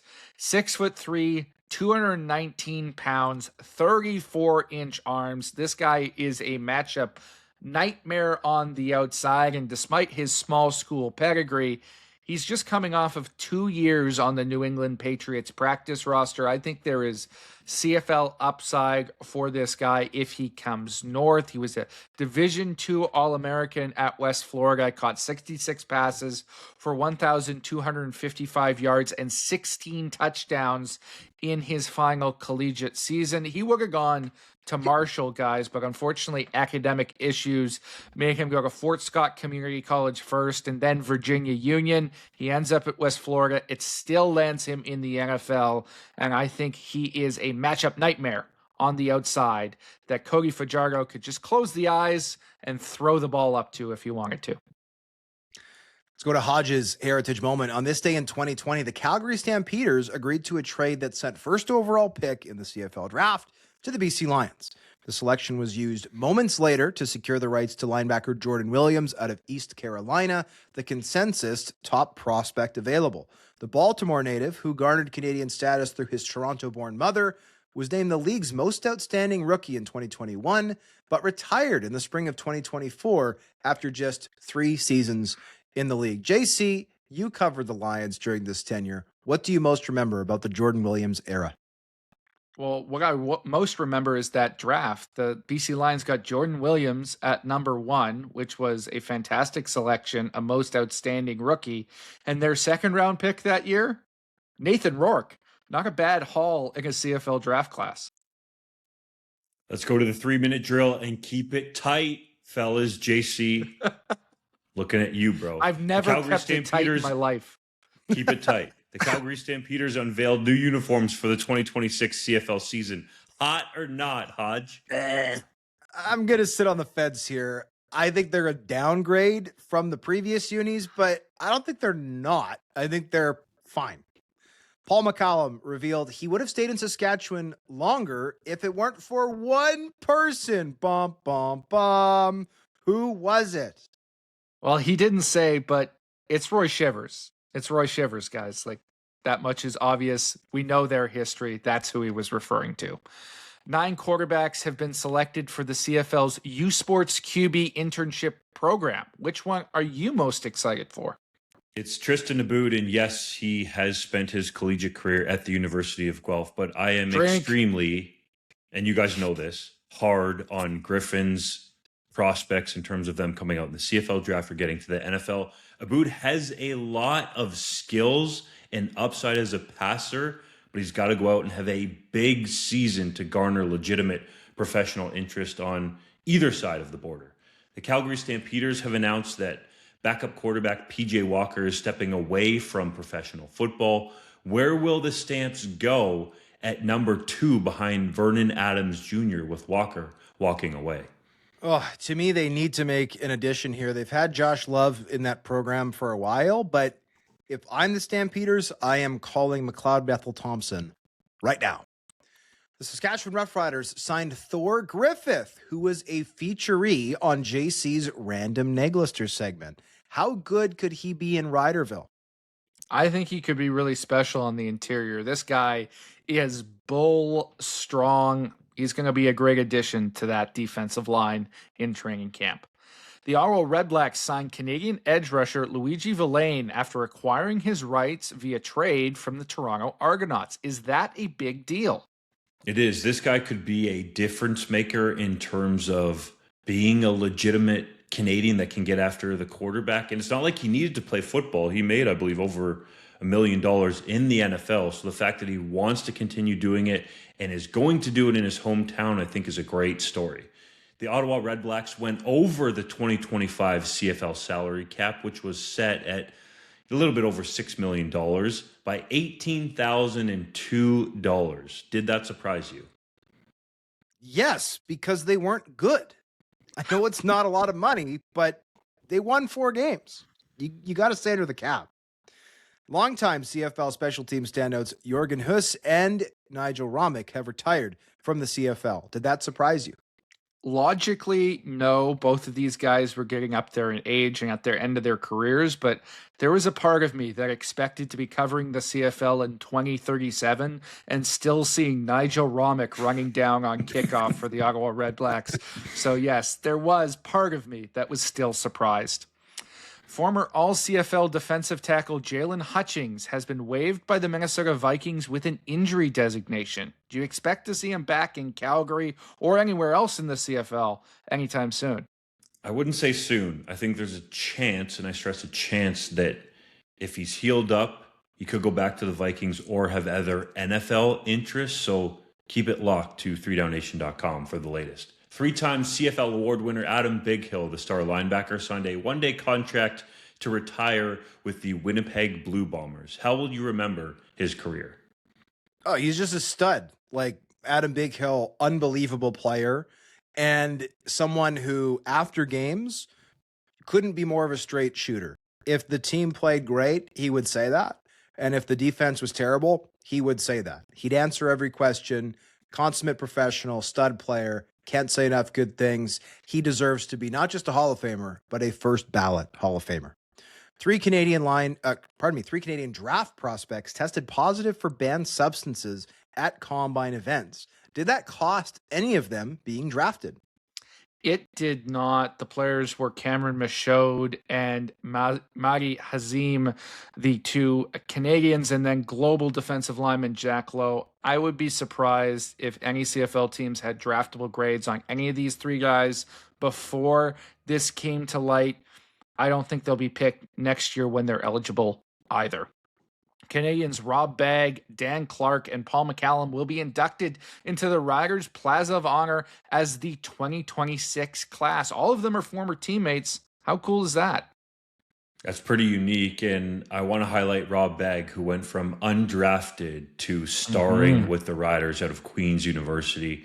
Great career and underdog mentality at that. The CFL teased the release of its season-long fantasy game. Hodge, are you going to play it?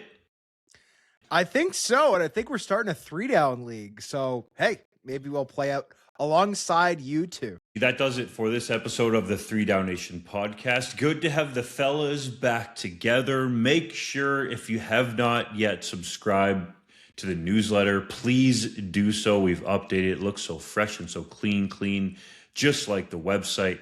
We appreciate also everybody who has given us some feedback. We asked for it. We want it to consistently come in from our dedicated readership, listenership, and viewership, the people out there. We cannot do this without you, so we are striving to be better, and we definitely want to hear the honest feedback which has come in. So keep it coming. For JC Abbott and John Hodge, I'm Justin Dunk. Until next time, take care.